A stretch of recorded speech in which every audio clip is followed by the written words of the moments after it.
Hi friends, இன்றைக்கி special வீட்டில் செஞ்ச ரவா லட்டு. டேஸ்ட்டு ரொம்ப நல்லாயிருக்கும்.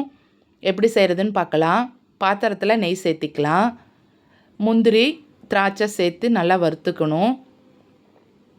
நம்ம வீட்டிலையே செஞ்சோன்னா நம்மளுக்கு விருப்பப்பட்டபடி செய்யலாம். டேஸ்ட்டும் நல்லாயிருக்கும்.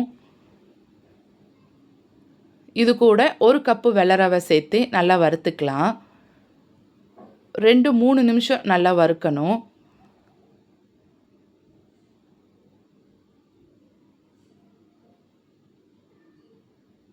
நல்லா வறுபட்டுருச்சு பாருங்கள். இப்போ இதை தட்டில் மாற்றிக்கலாம்.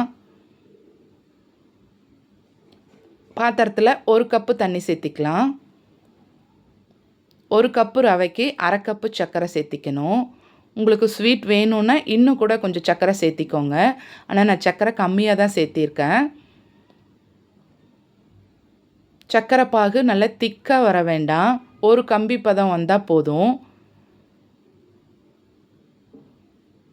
ஒரு கம்பிப்பத பாகு ரெடியானதையும் நம்ம ரவை சேர்த்திக்கலாம். இப்படி செஞ்சோன்னா ரவை நல்லா வெந்துடும். நல்லா சாஃப்டாக வரும் ரவா லட்டு.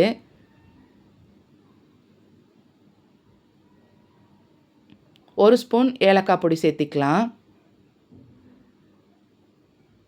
இது 1 நிமிஷம் நல்லா பெரட்டி விடணும். பெரியவங்க குழந்தைங்க சாப்பிடும்போது அவங்களுக்கு டைஜஷனுக்கு ப்ராப்ளம் இருக்காது. நல்லா சூப்பராக ரெடி ஆயிடுச்சு பாருங்கள்.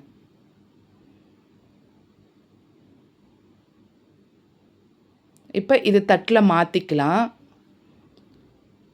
சூடு ஆறணும். இது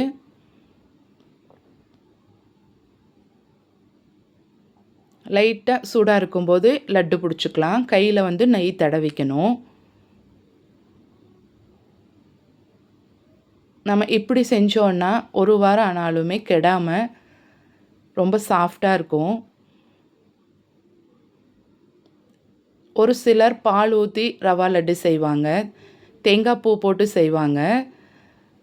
ஆனால் இப்படி செஞ்சோன்னா டேஸ்ட்டும் நல்லாயிருக்கும். 1 வாரம் ஆனாலும் 10 நாள் ஆனாலும் கெடாமல் இருக்கும். நல்லா சாஃப்டாக இருக்கும். இந்த மாதிரி செஞ்சு பாருங்கள் ஒரு நாள்.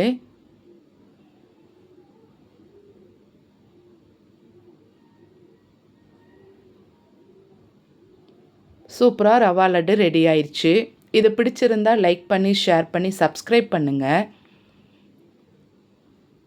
வீடியோ பார்த்ததுக்கு நன்றி.